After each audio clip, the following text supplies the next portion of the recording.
Today we start a new journey and we're going to Tuscany.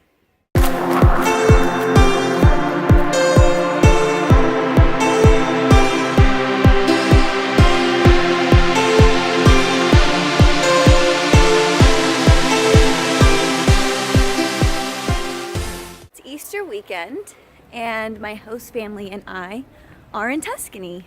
I decided to start the vlog back up, took a few days off that I really needed and just enjoyed my time in Parma. So now we are here in Volterra. It's a little town in Tuscany.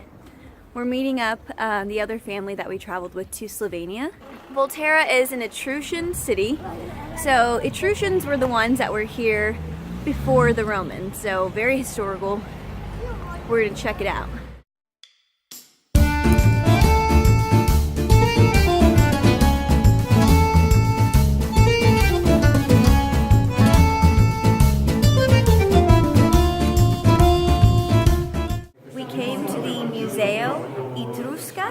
Which is the Attrition Museum. We met with the other family, and hopefully they have some good stuff. I feel like it'll be really historic.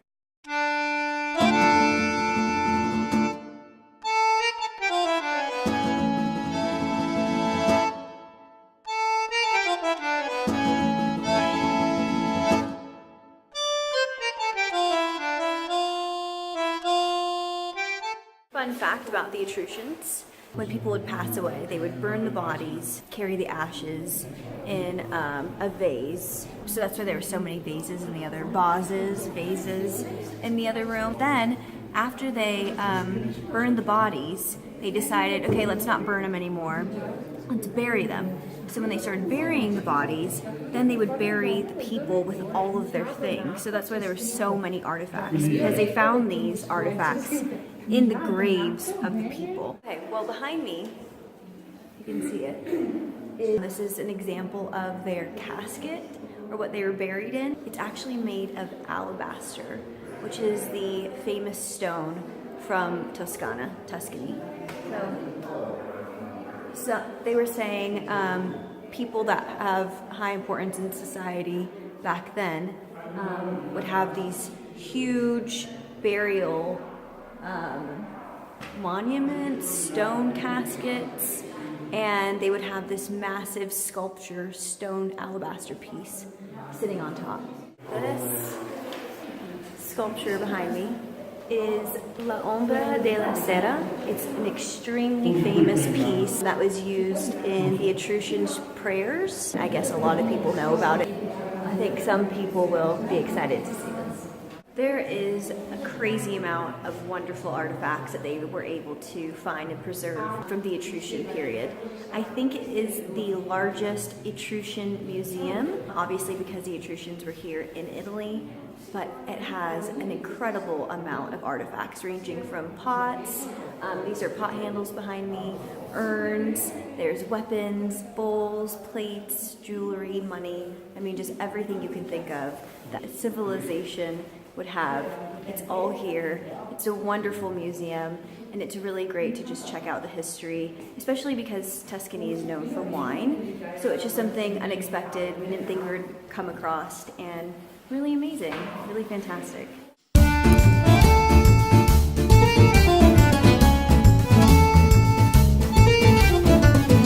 Okay, we are here in an ancient Roman cisterna. It was built 2,000 years ago. It's underground, and it was made to collect rainwater. It's pretty amazing. It's really cool. We had to walk down some spiral staircase to get here. Pretty amazing.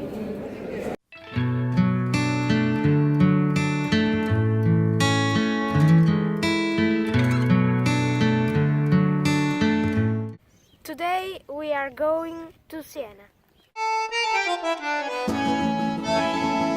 Our first basilica here in Siena, it was the Basilica of Saint Caterina, and it was really interesting because they had her real mummified head in there that you could see, and her thumb, her real thumb. They wouldn't let us take any photos or pictures, or I would have totally filmed it. and then they had these chains that she would use to absolve herself, like hit herself in the face with to repent for her sins. Man, whipping yourself in the face with some metal chains is pretty hardcore. On a side note, there are a ton of people here in Siena. It seems to be extremely touristy, so I think next we're gonna head to the Duomo or see what other fun historical sites we can see here in Tuscany.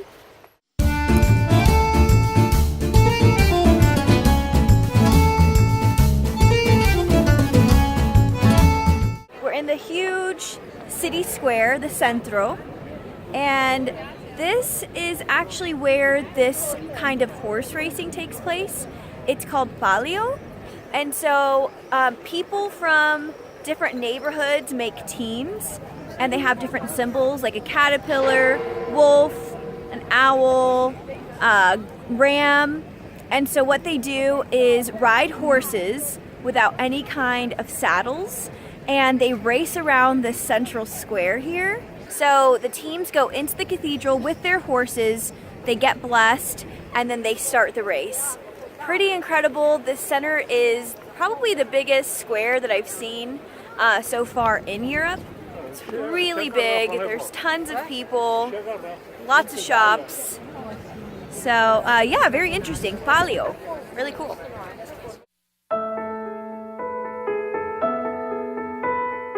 Oh my gosh. This Duomo, probably the biggest one I've ever seen. It's absolutely beautiful on the outside.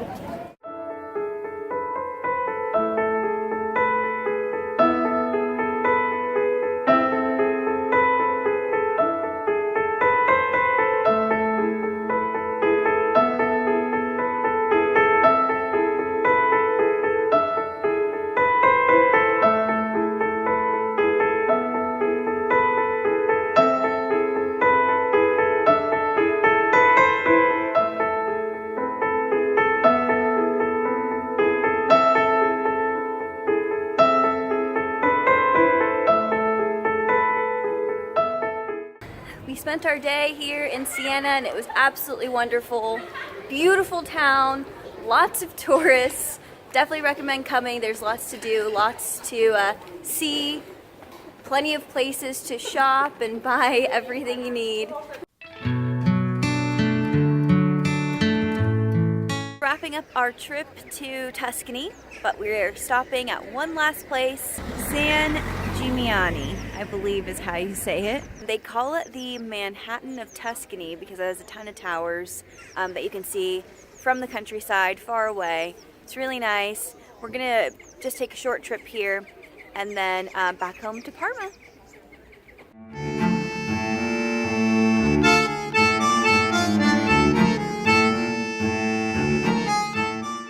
You know you're in a touristy place when you hear more American accents than you do Italian accents.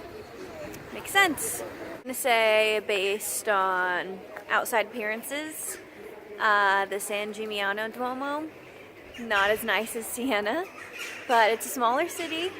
We're gonna take a look around inside to see what it has to offer.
Got done with the Duomo. It had one side of Old Testament stories depicted on the wall, and then the New Testament side.